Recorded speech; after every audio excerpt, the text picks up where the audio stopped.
My name is Kenny Berlin. I am the CEO and co-founder of 12Twenty, and we're going to talk about how we've built the data-powered job search today. So it all started. Is this going to flip forward? I don't know if there's to turn this on. No. There we go. Oops. So this all started back in 2012. President Obama announced the college scorecard. I'm sure many people in this room know what the college scorecard is and all the pros and cons of the college scorecard. There's a lot about it that was good and bad, but what happened was the college scorecard said that if you were a university today, if you were higher education, you had to start reporting where your college graduates went after they graduated. So for instance, if you are University of Michigan, at graduation, 70% of our students had jobs, on average making $45,000 a year, or whatever it might be. And that was a really interesting thing. The college scorecard made this type of reporting, this outcome reporting, become very prominent. And for schools, they said, we totally understand why you're making us do this. We understand that you're trying to put some accountability and ROI on the degrees, right? So if I'm a student and I take $200,000 of loans out to go to college, I should be able to get a job when I graduate. That's a great concept, and it's great that we're going to try and report on that and put that accountability there. But how are we actually going to implement and collect this? So the process to collect and report on this data was broken. The colleges said to themselves, all right, if we're going to collect this data, maybe what we'll do is we'll send out a SurveyMonkey survey at graduation. We'll hopefully get good responses to that survey, but we probably won't. So now we're going to beg those students to fill the survey out. When they finally fill out the survey, we're going to take that data, we're going to dump it into an Excel spreadsheet. That Excel spreadsheet is going to live on Jeff's computer, and Jeff is going to spend all this time cleaning up the data in Excel, and once a year he's going to create a report, basically creating a thesis to create this one report that he's going to send off for the college scorecard or US News or whatever the reporting standards might be. And that was really, really challenging and broken. It was impossible to actually collect it. So 12Twenty came along and we said, we're going to take a different approach to this process. What if, alternatively, we give you a pre-built web form that understands and is collecting this type of data, that's built for doing this type of data collection? What if, once you start collecting that data in real time, you could start creating reports and running metrics against the data that you're collecting? We take the data from that web form and put it into a structured database where everybody has access to it. And what if, instead of just Jeff having access to that data, everybody on campus has access to data, whether they are deans or faculty or even students? Other people besides Jeff might find the data that you're collecting in these outcome surveys really, really valuable data. What if you did that? And that's exactly what we did at 12Twenty. So we built what you would call an intelligence survey. This survey was designed to collect outcome data, to understand the type of information it collects, and bring it into a structured database where you got much higher quality data and much higher response rates on the data that you collect. We then made all of the standard reporting that was done, because there were many reports that trickled down from the college scorecard, whether it was MBA, CSEA for business schools, now for ABA for law schools, NACE for university-wide career centers.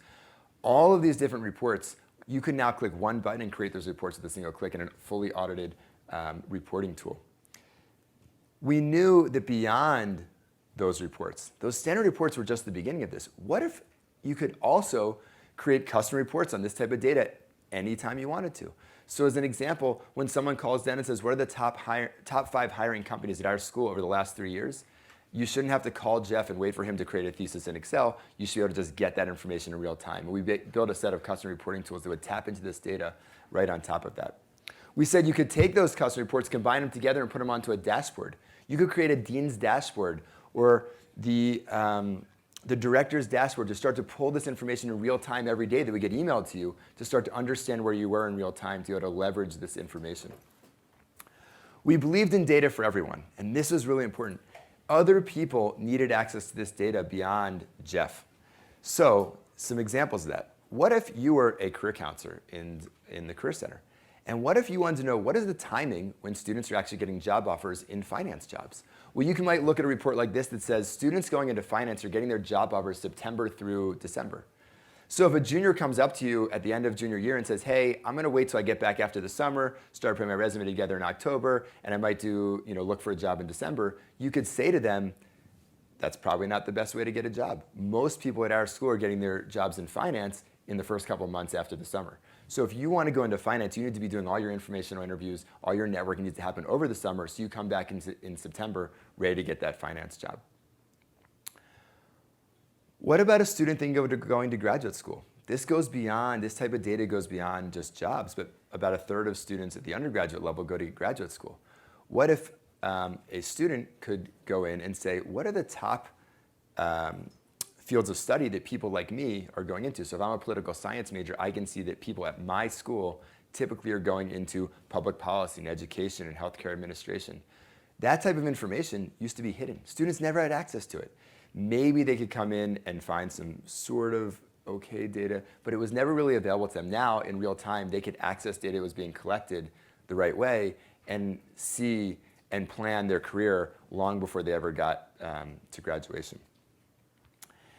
And what if someone like the dean of the engineering school could say, how are we performing in different majors? I want to see by major the average salary of our graduates. I want to see how many of them are going into each, how many of them are getting jobs at graduation by major. And again, this type of report should be available to the dean instantly. She should be able to create this report whenever she wants. And now she could have access directly to this type of information in real time.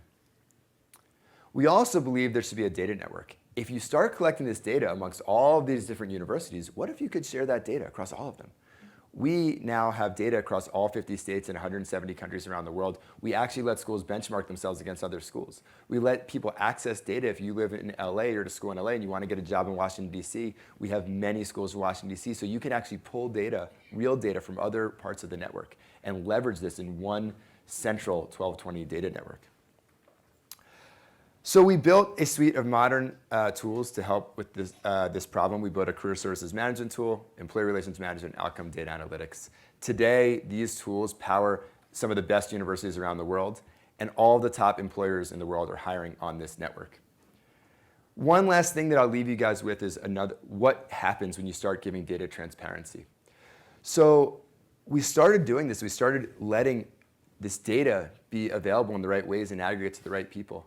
And if you look at the universities using 1220, all of a sudden, we started seeing many of them reduce the gender wage gap. This started happening because when you started letting data be available, people could do all kinds of different things. And so all of a sudden, within 2 or 3 years of using 1220, gender wage gap started shrinking.